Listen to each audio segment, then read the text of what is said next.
이번 시간에는 그 4과목의 2장 분석 결과를 해석하고 활용하는 방법들 중에 그 분석 결과를 해석하는 방법, 즉 그 데이터 분석을 모형을 적용해서 나온 결과.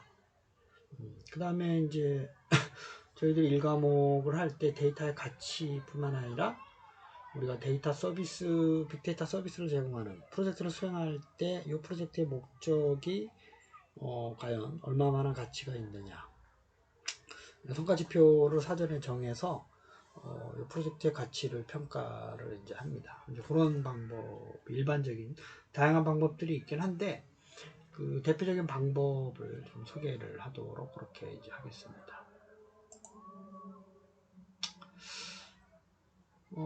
그래서 이제 이 장은 이제 이렇게 그 세 개의 절로 이제 이루어져 있고요. 결국 이제 시각화하는 요 네 가지 방법, 그 다음에 최종적으로 분석 모형을 이제 어떻게 활용할 건지에 대한 얘기를 이제 포함을 하고 있습니다. 그래서 이제 결국은 이제 분석 결과를 이제 표현을 할 때 저희들이 시각화 방법을 이제 많이 이제 사용을 할 텐데, 그 결국은 이제 데이터를 분석을 해서 결과를 빨리 쉽고 빠르게 알 수 있도록 이걸 디자인을 하고 이 안에 감춰져 있는 의미를 찾고 논리적으로 이걸 이해하는데 도움을 주는, 이게 이제 대표적인 데이터 시각화 방법이라고 볼 수가 있고, 그래서 그 분석 모형을 이제 그 결국 분석 모형을 해석하는 방법은 시각화로 이제 이루어지는데 이따가 보면 다양한 시각화 툴들이 좀 많이 있어요. 자체적으로 프로그래밍을 해서 시각화를 하는 방법을 개발할 수도 있지만 이미 무료나 상용화 버전으로 많이 사용되고 있는 것들을 많이 사용을 합니다. 그래서 이 도구들은 뭐 직관적으로 이해할 수 있는 게 좋고요. 좀 차별적으로 좀 보여주는 게 이제 필요하고요. 그 다음에 어떤 사람이 일반적인 지각적 추론, 이게 가능해야 되고요. 가능한 흥미, 그다음 주목성, 뭐 이게 좀 뭐 쉽지는 않지만 어쨌든 이런 거 신경 써서 시각화를 이제 해야 됩니다.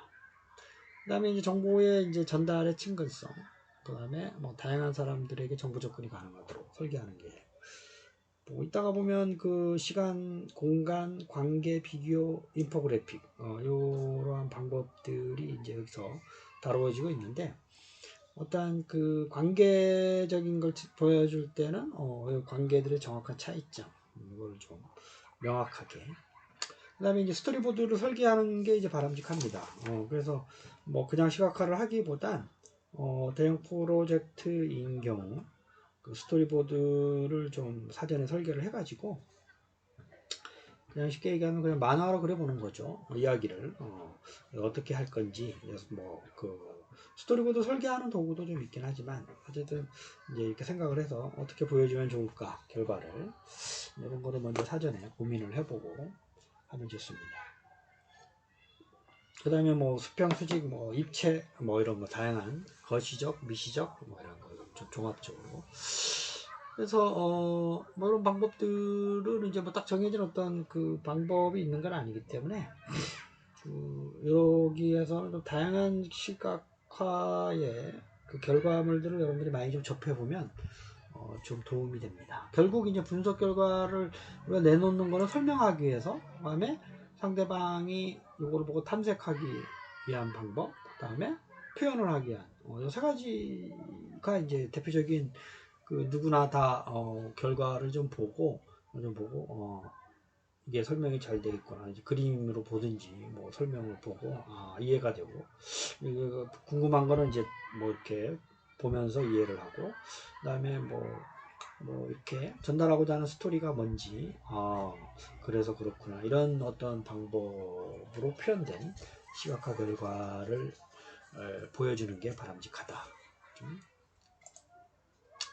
그래서 뭐 우리가 시각화를 하는 목적은 어떤 예쁘거나 뭐 어떤 미술적인 거를 하는 게 아니라 어떤 그 결과물을 이용하는 주체가 더 잘 이해하고 느끼게 하는, 즉 결국 정보 전달과 설득, 그게 이제 주 목적이 되는 거죠. 이걸 하기 위해서 뭐 어떤 부가적인 기능이라든지 그림을 활용할 수 있는 거지, 부가적인 그림이나 뭐 예술적 감각, 이게 주가 아니라는 거죠. 그래서 정보 전달, 그죠? 분석 모형을 통해서 실용적이고 과학적 측면, 그 다음에 설득, 그죠? 결국은 의사결정 과정에서 설득을 하는 측면이 이제 두 가지가 있는 거죠. 그래서 텍스트 마이닝 기법에서도 보면 요구사항 분석하고 데이터 수집 기술을 선정하고 이제 수집해서 텍스트를 저장하고 데이터 분석 수행 계획서를 쓰고 분석 결과를 해석하죠. 결국 문서화나 버전 관리를 하는데, 분석 결과에 해석하는 기법들 안에 보면 데이터 분석 시나리오를 작성하게끔 되어 있어요. 저게 이제 스토리보드를 이제 설정을 해서 어떻게 요 분석 결과를 보여줄 건지 세부적으로 좀 구체적인 그 전담 인력이라든지 예산이 필요하면 그거를 같이 좀 생각을 해서 사전에 설계하는 게 바람직하다. 그래서 이제 콜린이라는 분이 이제 그 데이터 분석의 시각 및 인지 프로세싱의 중요성을 많이 강조한 사람인데요. 그래서 뭐 데이터 가지고 뭐 전처리, 후처리를 하고 그래픽 엔진에서 여기 이제 분석 과정은 이제 당연히 이제 들어가는데, 그래픽 엔진을 써서 시각 및 인지 프로세싱을 통한 시각화, 분석 및 결과를 이제 하도록. 그다음에 이제 그게 이제 뭐 일반적인 사회로 적용이 돼서 다시 그거에 대한 해석적 결과를 얻기 위해서 분석하기 위해서 데이터베이스에 저장하는 이런 과정이 이제 순환이 되는데, 결국 요 그래픽 엔진을 이용한 시각화와 그 다음에 분석 결과를 이해 및 해석하기 위한 프로세싱 작업이 반드시 추가적으로 해야 되고, 요거가 이제 이런 걸 고려 안 하고 분석 결과를 시각화 기법을 써서 아니면 시각화 방법, 노하우, 알고리즘 쓰지 않고 주의되면 이 앞에서 이렇게 고생하면서 이루어졌던 모든 분석 작업들이 의미가 없어지고 그 가치를 퇴색시키는 요인이 될 수가 있기 때문에 요거를 좀 고려를 해야 된다라고 이제 콜린이라는 사람이 얘기를 이제 하고 있습니다. 그래서 이제 결국 데이터를 시각화하는 방법은 이제 5가지 중에 이제 하나를 좀 쓰는데요. 위치를 나타낼 건지 알파벳, 시간적, 범주적, 위계적인 이런 4가지의 큰 틀 안에서 데이터 시각화 방법을 이제 씁니다. 그래서 뭐 하나 좀 예를 이제 각각의 좀 변수적인 범주 비율값에서 비교한다든지, 추세와 패턴을 나타낸다든지, 관계 시각화에서 관계와 연결을 같이 좀 나타낸다든지 하는 여러 가지 데이터 시각화 분석 결과를 이제 보여주는 방법들이 활용이 되고 있습니다. 그래서 이제 우리가 시나리오라는 말을 이제 썼는데, 이제 여기 스토리텔링, 스토리보드. 그래서 우리가 분석을 통한 사용자별 이제 데이터셋과 정보를 보여주기 위한 게 어느 정도 이제 좀 수집이 되면 사용자 시나리오를 2개로 나눠요. 그러니까 내부 분들이 쓰는 건지 아니면 외부에 고객이 있는 건지, 그걸에 따라서 서로 다른 스토리보드 기획을 설정을 이제 할 수가 있습니다. 사용자별로 데이터 표준을 수준하고 핵심 요소가 뭔지, 레이아웃을 쓰고 시각화 방법이 뭔지, 그래픽 요소, 효과적인 정보 전달 요소를 어떻게 할 건지 이런 걸 결정하는 방법이 이제 일반적인 이제 우리가 스토리텔링 절차라고 이제 얘기를 할 수가 있습니다.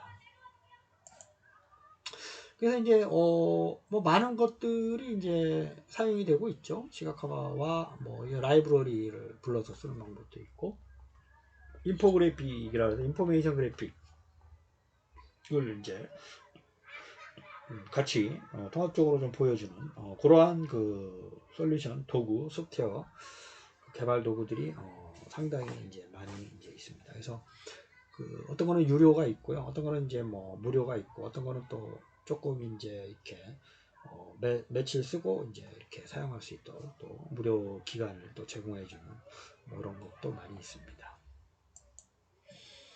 그래서 이런 차트라든지 프로그래밍을 쓸 수도 있고요, 아니면 지도를 GIS라는 도구를 써서 지도를 나타내기도 하고, 기타 여러 가지 일러스트레이터를 써서 쓰는 방법도 있고, 이거는 이제 GPHI를 써서 오픈 그래프 비즈 플랫폼이라고 해서 유료로 다운로드를 해서 쓸 수가 있습니다. 그래서 그 내가 사용하고자 하는 분석 결과가 주로 내부의 어떤 사람들이 좀 쓰는 건지 아니면 외부의 고객이라든지 아니면 일반 사용자들한테 제공해 주는 건지에 따라서 스토리텔링이라든지 그 보여주는 데이터의 그 형식, 그다음에 그 어떤 시각화, 분석 결과를 어떤 그 나타내는 방법, 이런 게 좀 달라질 수가 있죠. 그 의사결정자의 예를 들어서 인사고가 데이터를 분석해서 보여주는 경우, 뭐 이런 스토리텔링이 가능하죠. 뭐 그 의사결정자가 부서별 인사고가 데이터를 보고 인센티브를 정하려고 한다. 그런 경우 그 각각 한 해 동안 인사고가 자료를 분석한 이거를 어떻게 보여줄 거냐, 그렇죠? 어떻게 이게 그다음에 승진의 기준은 어떻게 되고, 그렇죠? 그다음에 그거에 대해서 승진 대상자가 누구고, 그다음에 이분들이 그 1년 동안 인사고가의 순위라든지 뭐 이렇게 충족자, 미충족자 뭐 이런 걸 나타내야 되고. 뭐 그 주로 관리자는 뭐 기업의 관리자는 판매 실적에 관심이 있다. 여러 개의 영업소가 있는데 지난달 판매 실적 데이터를 확인하고 그 왜 감소한 그 지점이 있으면 그 원인을 진단하고 대처 방안과 전략 이런 걸 좀 수립한 뭐 이런 경우가 또 있겠고, 일반적인 고객, 외부 고객인 경우 뭐 이분들이 뭐 어떤 포인트가 있다.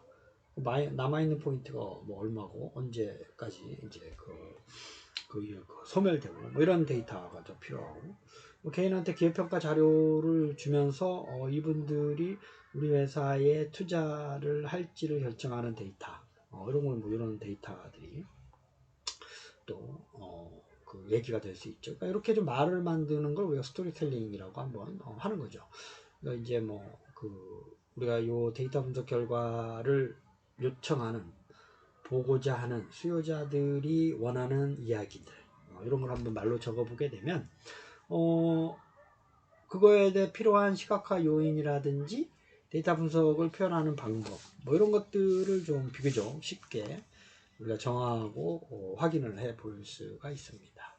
그래서 이제 요 에드워드라는 분이 우리가 이제 그 시각화 7가지 7가지의 그 시각화 원칙을 소개를 하고 있어요. 그렇죠? 그래서 비교를, 변수와 추세를 비교할 수 있도록 해라. 그 다음에 인과관계를 제시를 해라. 다차원 변수를 좀 사용을 해라. 그 다음에 데이터, 텍스트, 그래픽을 효과적으로 범례라든지 레이블 등을 써서 나타내라. 그 다음에 연관성, 그 다음에 목적 달성을 위한 컨텐츠를 명확하게 질, 연관성, 진실성 등 검토를 해서 나타내라. 공간적으로 시간적인 것보다 공간적으로 배치하면 이해가 좀 잘 된다. 그 다음에 정량적인 거는 그 그래프나 차트 뿐만 아니라 추세 정보도 같이 나타내면 좋다. 뭐 이런 어떤 기본적인 원칙을 좀 소개를 하고 있습니다. 그래서 이제 그 우리가 2절에서 보면 시간, 공간, 관계, 비교, 인포그래픽 뭐 이해도 많이 있는데 여러 가지 방법들이. 그래서 그 뭐 시계열 데이터, 공간 데이터, 그다음에 분류나 세부 분류 데이터, 그다음에 하나 입에서 다른 입에서 영향을 주는 상관관계가 대표적인 관계 시각화가 되겠죠. 뭐 그런 방법들이 있고, 비교, 둘 이상의 변수의 크기를 하는 게 대표적으로 이제 히트맵 같은 경우, 뭐 채널 오프 페이스도 얼굴 이미지 사용해가지고 비교하는 그런 방법들을 대표적으로 좀 많이 쓰고 있습니다. 그래서 데이터의 이제 시각화는 전략적인 건 아니죠. 설명, 탐색, 표현. 그 다음에 그 우선적으로 데이터 배열, 이거를 좀 고려를 해야 됩니다. 그래서 가장 중요한 거는 스토리텔링이죠. 우리가 도식화하기 전에 이거를 사용하게 될, 분석 결과를 사용하게 될 내부와 외부 각각의 사람들이 이걸 가지고 어떻게 이야기를 스스로 해결을 할까, 뭐 이런 스토리를 말하다, 스토리를 텔하다, 이런 걸 이제 얘기를 할 수가 있겠습니다. 에드워드라는 사람이 이제 그 가령 1차원 변수를 사용한 정보 표현, 이걸 얘기하지는 않았죠. 3가지. 인과관계를 7가지 중에 인과관계를 제시해라. 데이터 텍스트 그래픽을 효율적으로 배치해라. 경영력 자료는 추세를 같이 표현해라. 그 다음에 그 숫자로 표현될 필요는 없죠. 이거는 좀 잘못됐고. 그 다음에 그 도넛 차트는 우리가 분포, 그 도넛지 모양처럼 동그라미를 그려서 표현하는 이제 그러한 방법이 이제 관계 시각화는 변수들 사이의 관계. 우리가 이제 시간, 공간, 물론 시간과 공간을 같이 표현하기도 합니다. 보통 시간, 공간, 관계, 그 다음에 비교, 인포그래픽. 요거는 반드시 5가지의 시각화 방법은 이따가 다시 한번 설명을 하겠지만, 그 시각화 방법은 구체적으로 그 어떤 방법적인 측면에서 그 방법을 좀 이해를 하고 계셔야 합니다. 관계 시각화는 변수들 사이에 관계를 찾는 거고, 변수들 사이의 상관관계는 우리가 스캐터 플롯이라고 해가지고 그 이렇게 XY 좌표의 요 추세, 어떤 그 독립 변수의 변화, 양의 변화에 따라서 종속 변수의 값이 좀 어떻게 그 바뀌고 있는가, 뭐 이런 거를 저희들이 좀 들여다봐야 되잖아요. 그래서 이제 스캐터 산점도라고 얘기를 합니다. 분포 시각화에 이제 대표적으로 하는 게 파이 차트죠. 그래서 그 도넛 모양에서 이렇게 그 분포를 나타내는 거죠. 뭐 동그라미 안에 뭐 이렇게 점유율, 원에서 차지하는 전체를 이제 뭐 1로 보든지 100으로 봐서 그 면적의 비율만큼 그 어떠한 독립 변수가 가지고 있는 양의 크기를 나타낼 수가 있죠. 그래서 그걸 한눈에 그 독립 변수들이 갖고 있는 값들의 그 크기를 한눈에 비교할 수가 있고, 그 다음에 시간 시각화는 그 구간 값이라든지 시점, 그걸 이제 막대 그래프 형태로 표현을 해서 사용할 수가 있습니다. 그 다음에 이제 비교 시각화는 그 변수들 사이의 값을 비교를 하면서 나타내는 방법이고, 도넛 차트로 이제 그리는 건 아니고, 이따가 보면 이제 다른 다양한 방법들을 비교하기 위한 방법으로서 저희들이 여러 가지 이제 방법들을 사용을 합니다. 그래서 비교 시각화는 아까도 말씀드렸지만 히트맵이나 체르노프, 요게 이제 좀 다차원 통계 데이터를 활용하는 방법으로서 많이 사용을 하고 있습니다. 그렇죠?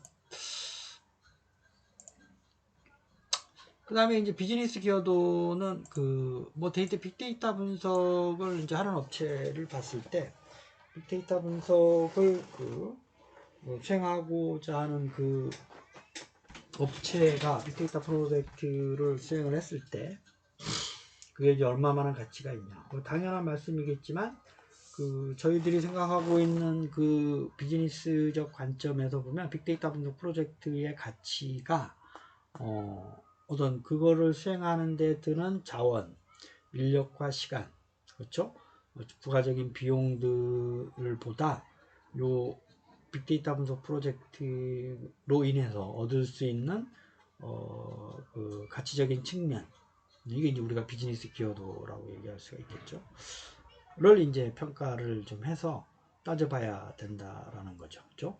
그래서 이제 요 데이터 분석 결과를 적용을 했을 때 어느 정도의 그 가치가 있는 프로젝트가 될 수가 있는가를 이제 따져봐야 되는데, 이게 이제 딱 정형화된 틀이 있는 게 아니라 그 프로젝트를 수행하기 전 단계에서 우리가 이 프로젝트를 수행하면서 얼마나 가치 있는 그 빅데이터 산업의 산업적 가치를 좀 들여다보고 그게 가치가 있는지를 사전에 이 그 평가 지표, 비즈니스 기여도를 평가하기 위한 지표를 좀 선정을 이제 해서 그걸 평가를 반드시 해야 되는 필요성이 있습니다. 그래서 뭐 이제 그 뭐 경제, 공공사회, 기타 뭐 이런 분야에서 그 가치적인 측면은 이제 그 여러 가지가 있죠. 적용 사례를 좀 보고 그 뭐 이건 뭐 딱 정해진 어떠한 그 가치적인 측면은 우리가 그 빅데이터 서비스를 제공하는 그걸 수요로 하는 업체들과 얘기를 해서 뭐 간단하게 구할 수도 있지만 이게 쉽게 구하지는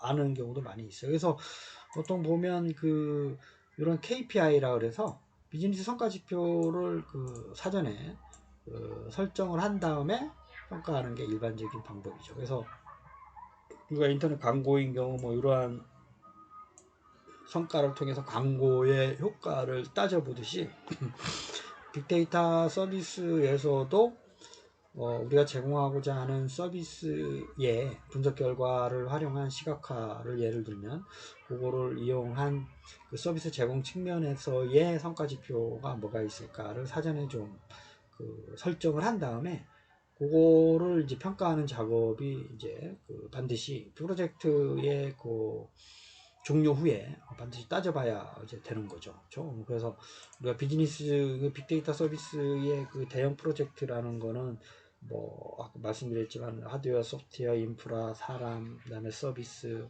뭐 다양한 그 업무들이 같이 그 작업을 해야 되는 부분이기 때문에 그 비즈니스에 어느 정도 우리가 하는 비즈니스 저쪽에서 이걸 가져갔을 때 비즈니스에 얼마나 그 효과적으로 그 기여를 하는지 뭐 이런 것들에 대한 다양한 요인들을 좀 생각을 해서 같이 평가를 하면서 우리가 하는 프로젝트가 어느 정도 그 가치적인 측면에서 효과가 있느냐, 특히 이제 그 빅데이터 서비스를 컨설팅하는 업체를 좀 보면 이게 뭐 기업한테 또는 개인한테 뭐 또 다른 그룹들한테 컨설팅을 제공을 이제 해줘야 되죠. 이제 요 기업에서는 빅데이터 분석을 위한 솔루션이라든지 뭐 이런 그걸 안 갖추고 있다 그러면 반드시 빅데이터 서비스를 제공하는 플랫폼 업체들이 이걸 해주면서 컨설팅을 이제 이렇게 해주는 거예요. 이게 뭐 1년 단위든 뭐 몇 년 단위든 서로 계약을 맺으면서 그러면서 이쪽 산업에 대한 기여도가 어느 정도 향상이 됐느냐를 평가를 하면서 빅데이터 분석 서비스에 대한 가치를 같이 고민해서 이제 할 수가 있는 거죠. 이제 그런 방법으로도 보통 가치를 비즈니스 기여도에 대한 이 빅데이터 서비스 프로젝트의 가치를 또 평가를 하는 방법도 많이 사용을 하고 있습니다. 그 다음에 이제 요거는 이제 그 의사결정 방법이죠. 이제 대부분의 기업에서는 빅데이터 분석을 이제 활용을 한 방법은 이제 뭐 의사결정 방법, 기업에서 시시각각 변화하는 데이터를 가지고 의사결정을 해야 되는 상황이 많이 있죠. 그런 경우를 있습니다. 그 다음에 이제 그 비즈니스는 빅데이터 서비스 영역은 이제 그거는 이제 뭐 그 기타 이제 인프라 구축과 관련된 이제 비즈니스 분야가 되겠죠. 여러분 2장의 1절에 대한 내용을 마치겠습니다. 감사합니다.